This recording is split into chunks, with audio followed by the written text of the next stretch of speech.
3 days after my grandmother's funeral, I found out my husband had been planning her death like a business project. And the worst part is, he wasn't even smart enough to delete the spreadsheet. I'm 29 years old, I live in Melbourne. For 3 years I was married to a man named Daniel, and for most of those 3 years I thought I had a good life. Not a perfect one, nobody has a perfect one, but a good one. A house we were slowly paying off. A dog we argued about namming. A husband who brought me coffee in bed on Sunday mornings and told me more times than I can count that I was the best thing that ever happened to him. I believed him. That's the part that still makes my chest hurt when I think about it too long. I believed every single word. But this story isn't really about Daniel. Not at first. It's about my grandmother, a woman named Margaret, who raised me from the age of 11 after my parents died in a car accident on the Hume Highway on a rainy Tuesday night that I still can't drive past without my hands going cold on the wheel. Grandma Margaret wasn't warm in the traditional sense. She didn't do a lot of hugging, she didn't say, "I love you," every day like they do in movies. But she showed up. Every school play, every miserable teenage heartbreak, every 2 a.m. panic attack in my 20s when I called her crying about nothing and everything at once, she picked up the phone. She was steady. She was the one solid thing in a life that had already shown me how quickly solid things can disappear. She'd built a small fortune over her lifetime, not flashy money but real money. A commercial property she'd bought in the 70s for almost nothing that was now worth a small fortune in a gentrified part of the city. Some shrewd investments, a modest but well-managed share portfolio. She never talked about numbers with me. She used to say, "Money talk is for lawyers and funerals," and God, if she only knew how right she'd turn out to be. When I met Daniel, I was 25, fresh out of a relationship that had left me feeling like a discount version of myself, and he seemed like the opposite of everything that had hurt me before. He was charming in that easy, confident way that doesn't feel try-hard. He worked in finance, always dressed sharp, always had an opinion about the market that sounded smart even when I later realized it usually wasn't. He met my grandmother early on our 4th date actually, because I brought him to her house for Sunday roast, half terrified and half hoping she'd approve. She didn't say much that day.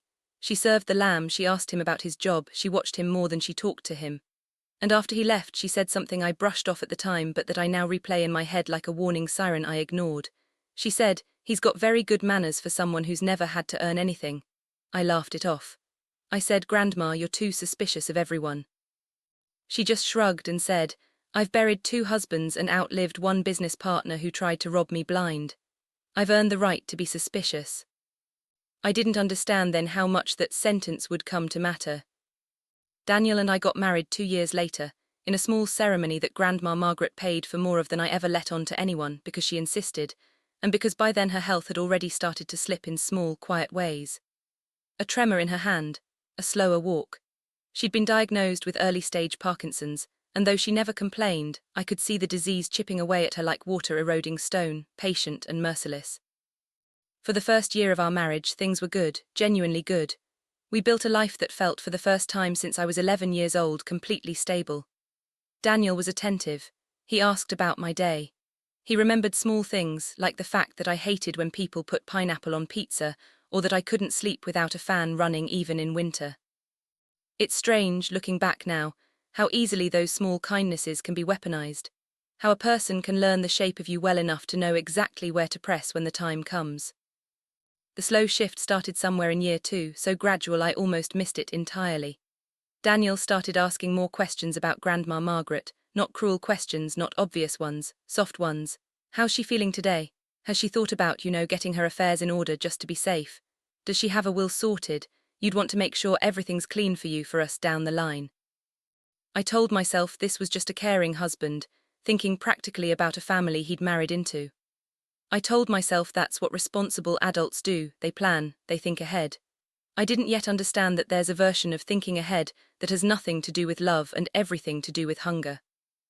Around this time, Daniel's mother, a woman named Carol who I'd always found a little too interested in the details of my grandmother's finances for someone who barely knew her, started coming around more often.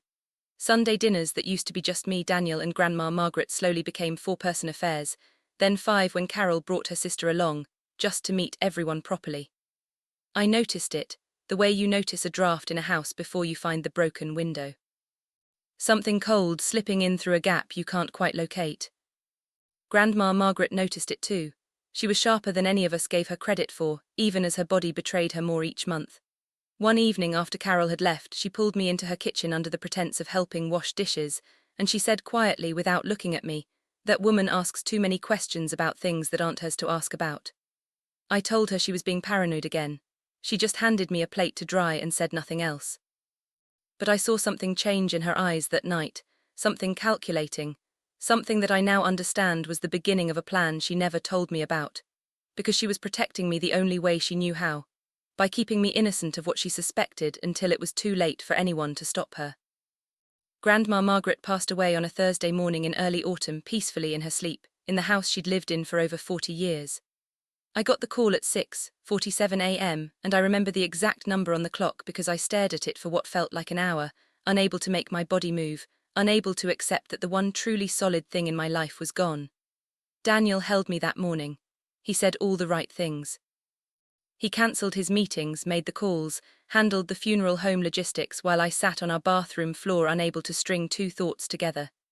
In that moment I loved him more than I ever had.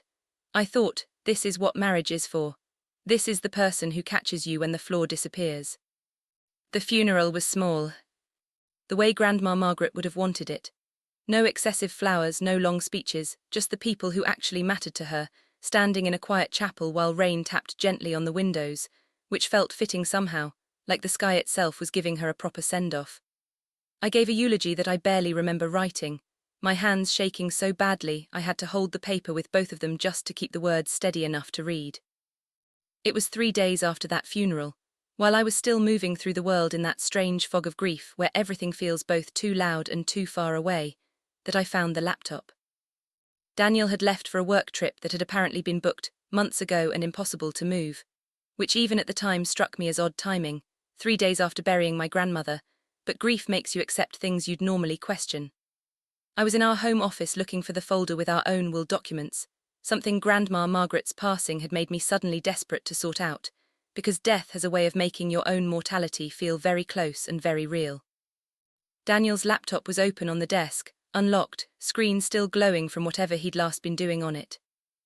I wasn't trying to snoop. I need you to understand that because I've replayed this moment so many times since, wondering if some part of me already suspected something and was looking for an excuse. But in that moment I was just looking for a folder, and instead I found a spreadsheet titled in plain black text, no attempt at disguise whatsoever, M timeline and est. Value. M Margaret. My hands went cold before my brain even fully processed what I was looking at. Rows and columns, estimated property values. A projected timeline labeled with phrases like post-diagnosis decline and estimated liquidity window. A tab labeled Mum's share, with numbers next to Carol's name that made my stomach physically drop. And at the very bottom a note, dated almost a year earlier, that read, "Once the will transfers to wife, push for joint account restructuring within 6 months. Mum agrees this is cleanest path. Do not let her get legal advice separate from us." I sat there in the silence of that office, rain still tapping faintly on the window just like it had at the funeral, and I read that sentence probably 15 times before it fully landed. My husband and his mother had been tracking my grandmother's decline like an investment maturing. They had a plan for how to access her money through me quietly, before I even had the chance to understand what I actually owned or what my rights were. They weren't planning for our future.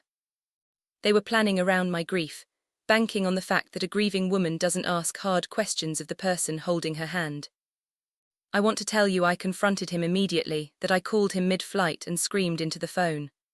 But that's not what happened, and honestly, I think the version of what actually happened is more important, because it's the version that saved me. I closed the laptop. I made myself a cup of tea with hands that wouldn't stop shaking. And I called the one person I knew wouldn't sugarcoat anything for me, my grandmother's longtime solicitor, a sharp, no-nonsense woman named Diane who had handled Margaret's affairs for over 20 years and who I'd met exactly twice, both times at family events where she'd said very little and observed a great deal. Diane picked up on the second ring, which somehow felt significant even then, like she'd been waiting for this call. I told her what I'd found, my voice cracking somewhere around the phrase, "Do not let her get legal advice separate from us." And there was a long pause on the other end of the line before she said something that changed the entire trajectory of my life. "I think it's time I told you about the trust," she said. Your grandmother asked me not to say anything until after the funeral, and honestly, she asked me not to say anything to Daniel at all ever, unless certain conditions were met. That was the first thread of the twist that would unravel everything. Diane asked me to come into her office the next morning, and I barely slept that night, lying awake in a bed that suddenly felt like it belonged to a stranger, replaying every soft, caring question Daniel had ever asked about my grandmother's health, recoloring every one of them with the ugly truth I now suspected was underneath. The next morning, in a small, quiet office that smelled like old paper and stronger coffee than I could stomach that day, Diane laid out the truth of my grandmother's estate plan, and it became instantly clear that Grandma Margaret had been several steps ahead of everyone, including me, for far longer than any of us realized. She had not, as everyone including Daniel assumed, simply left her estate to me outright. Instead, roughly 18 months before her death, quietly, without telling a single member of the family, she had restructured almost everything into a discretionary trust. I was the primary named beneficiary, yes, but the trust came with a set of conditions Diane had drafted at Margaret's specific, insistent request. Conditions that at the time I assumed were simply the cautious instincts of an old woman who'd been burned once before by a business partner.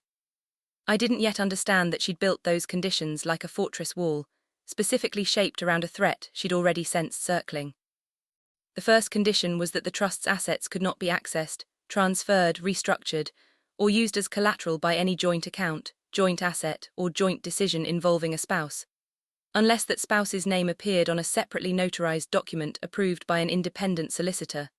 Not a family friend, not someone chosen by convenience, an independent solicitor appointed by the trust itself. In plain terms, Daniel could never simply talk me into folding my inheritance into our joint accounts and quietly steering it, because the trust legally prevented that exact maneuver from the outset. The second condition, and this is the one that made me actually gasp out loud in that quiet office, was a clause that stated if, at any point within 5 years of Margaret's passing, credible evidence emerged that a spouse or spouse's family had engaged in coercive financial conduct, undisclosed asset planning, or attempts to manipulate the beneficiary's access to the estate, the trust would automatically convert into a protective structure that removed any shared marital claim to the assets entirely. Under Australian trust and family law protections that Diane had specifically built in for exactly this scenario, my grandmother had built with careful legal precision an escape hatch, not just for her money, for me. I asked Diane, my voice barely above a whisper, did she know? Did she actually know what he was planning? Diane looked at me for a long moment before answering. She didn't have proof, not the kind you're holding on that laptop, but she had instinct and 40 years of watching people circle money that wasn't theirs. She told me once, and I remember this clearly because it stuck with me, she said, I've watched charming men love my granddaughter's laugh right up until they find out what it's attached to. I want to make sure the ground doesn't move under her feet if that ever happens. I sat in that office and cried in a way I hadn't even allowed myself to cry at the funeral. Because this wasn't grief anymore. This was something more complicated, gratitude tangled up with rage, tangled up with a specific, aching love for a woman who had protected me from a threat I hadn't even fully seen coming, using nothing but instinct and decades of hard-won wisdom. But I still needed proof. Instinct and legal structure would keep my inheritance safe, but I needed the full truth for myself, because I refused to walk back into my own home and pretend I hadn't seen what I'd seen. Over the next 4 days, while Daniel was still traveling for work, I did something I never imagined myself capable of. I turned into an investigator in my own marriage. I went through old emails he'd forgotten to log out of on our shared home computer. I found a folder buried 3 levels deep, labeled with an innocuous name, Tax Docs 2022, that actually contained months of message exports between Daniel and his mother Carol, going back almost 2 years. The messages painted a picture that made my skin crawl. Carol had apparently been the one who first raised the idea, nearly 2 years earlier, framing it not as scheming but as smart planning for the family's future. Daniel had been hesitant at first. One message actually read, I don't love the idea of planning around her grandma dying, feels wrong, which I clung to for one desperate, foolish second like it proved some shred of decency in him, until I read Carol's reply. It's not planning around her dying, it's planning for our security. Every family does this. You just need her trusting you completely by the time it matters. Every family does this, as if this was normal, as if love was supposed to come with a spreadsheet. I found messages discussing how to gently suggest joint restructuring after the funeral, discussions about which bank manager Carol knew personally who could make things move quickly without too many questions, and one message, dated the week before Grandma Margaret passed, from Daniel to Carol that read, "Doctor says weeks not months.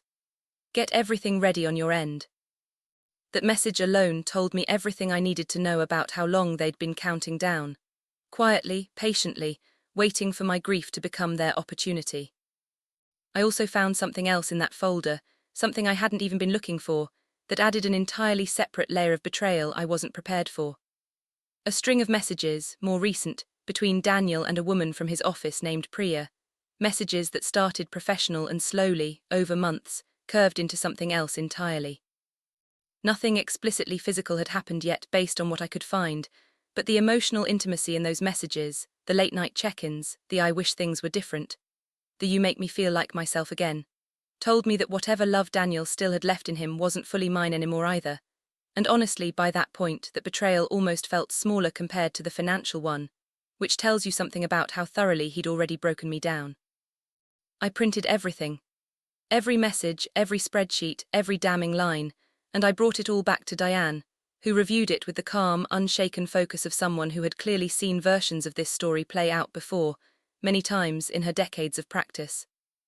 "You have more than enough here," she said. "Not just to protect the trust, which is already airtight regardless, but if you want to pursue this legally and the divorce financially, this makes your position extremely strong." Daniel came home on a Sunday evening, tanned in a way that made me suspicious his work trip hadn't been entirely work, and he found me sitting at our kitchen table with a folder in front of me and an expression on my face that, I'm told later, by my own reflection in a photo my sister-in-law took that week, looked completely unrecognizable to the woman I used to be. "Hey, you okay?" he said, dropping his bag by the door, already reaching for his usual easy tone, the one that used to soothe me and now made my skin crawl. "How are you holding up?" "Sit down, Daniel," I said, and something in my voice must have registered because his easy smile flickered just slightly at the edges. I slid the printed pages across the table. I watched his face as he read the first one, the spreadsheet titled with my grandmother's initial like a line item on a quarterly report. I watched the color drain slowly out of his face as he flipped to the next page, and the next, each one another nail, until he reached the messages with Priya, at which point he actually looked up at me with something that almost looked like genuine panic. "This isn't what it looks like," he said, the oldest, weakest sentence in the history of getting caught. "Which part?" I asked, and my voice was so steady it surprised even me. "The part where you and your mother built a financial timeline around my grandmother's death, or the part where you spent 2 years talking to a woman at your office about how she makes you feel like yourself again? Because from where I'm sitting, Daniel, both of those things look exactly like what they are." He tried God, he tried everything. He said Carol had pushed him into it, and he'd never actually done anything. He said the joint account plan was just an idea, we never even acted on it. He said Priya was just a friend, nothing happened, I would never actually cheat on you. He reached across the table at one point to take my hand, and I pulled it back so fast the chair legs scraped against the floor, a sound that felt louder than anything either of us had said. "You waited for my grandmother's decline like a countdown clock," I said.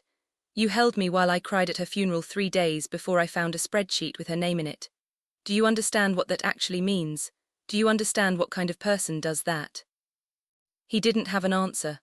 For the first time in 3 years of marriage, Daniel had absolutely nothing to say, and the silence in that kitchen felt like the loudest thing I'd ever experienced.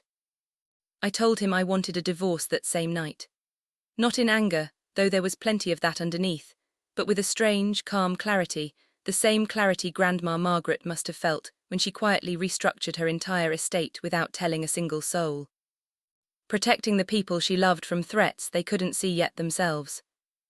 The fallout, once it started, moved faster than I expected. Diane's legal team was already prepared, given everything Grandma Margaret had built into the trust, and the paper trail I'd uncovered made the divorce proceedings almost embarrassingly one-sided. Daniel's attempt to claim any joint interest in inherited assets collapsed the moment our lawyers presented the trust's coercion clause alongside the spreadsheet and messages, which, combined, painted an undeniable picture of premeditated financial manipulation. He walked away from that marriage with almost nothing beyond what he'd personally earned, and even that got picked apart during the settlement, once it became clear how much of his savings had actually quietly come from money he'd been slowly funneling out of our shared accounts over the previous year, presumably to fund whatever family security plan he and Carol had been building toward. The personal fallout hit him even harder than the financial one, in a way I didn't expect but absolutely was not sad about. Word travels fast in small professional circles, and it turned out Priya wasn't quite as private about their friendship as Daniel assumed. Once our separation became public, she came forward, not out of malice toward me, but because she said she'd started to suspect Daniel had been stringing along more than one narrative at once, and didn't want to be painted later as the affair, when she genuinely hadn't known the full extent of what was happening in his marriage. That revelation, combined with whispers about the money situation that inevitably reached his workplace through mutual friends and family gossip, cost him more than just my trust. His firm, which prided itself heavily on its public image of integrity for high-net-worth clients, quietly began distancing itself from him once rumors of questionable personal financial conduct started circulating, and within 8 months, he was let go under vague, carefully worded terms that everyone understood the real meaning of anyway. Carol didn't escape the fallout either. The extended family, many of whom had genuinely liked me and had no idea about the scheming happening behind closed doors, learned the full story eventually, the way these things always leak out no matter how carefully someone tries to control the narrative. Family gatherings that used to include her stopped including her. The version of events she tried to spin, that she'd simply been helping her son plan sensibly, didn't hold up against actual printed messages discussing the estate timeline like a business acquisition. She lost more than money in all this. She lost the quiet respectability she'd spent years cultivating, and I won't pretend I didn't feel a small, private satisfaction watching that unravel, given everything she'd tried to take from me while I was too busy grieving to notice. As for me, the year that followed was the hardest, and strangely, the most clarifying year of my adult life. I moved out of the house Daniel and I had shared, into a small apartment that was entirely, completely mine, paid for with money that was legally protected permanently from ever being touched by someone trying to marry their way into it. I went to therapy, more sessions than I can count, working through not just the betrayal but the deeper, older wound underneath it, the fear I'd carried since I was 11 years old that the solid things in my life could disappear without warning. Slowly, with a lot of work, I started to understand that my grandmother hadn't just left me money. She'd left me proof, real, undeniable proof, that she'd seen me clearly enough, loved me carefully enough, to build protection around me before I even knew I'd need it.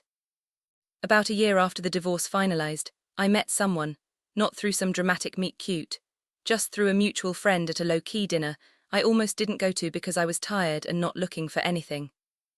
His name is Marcus. He's a high school teacher not remotely interested in finance, and the first time I nervously, almost testingly, brought up my inheritance and the trust conditions, he just shrugged and said, "That sounds like your grandmother was a genuinely brilliant woman, honestly good for her."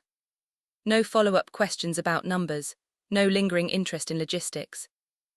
Just genuine respect for a woman he'd never even met, which told me more about his character in that one sentence than months of dating could have.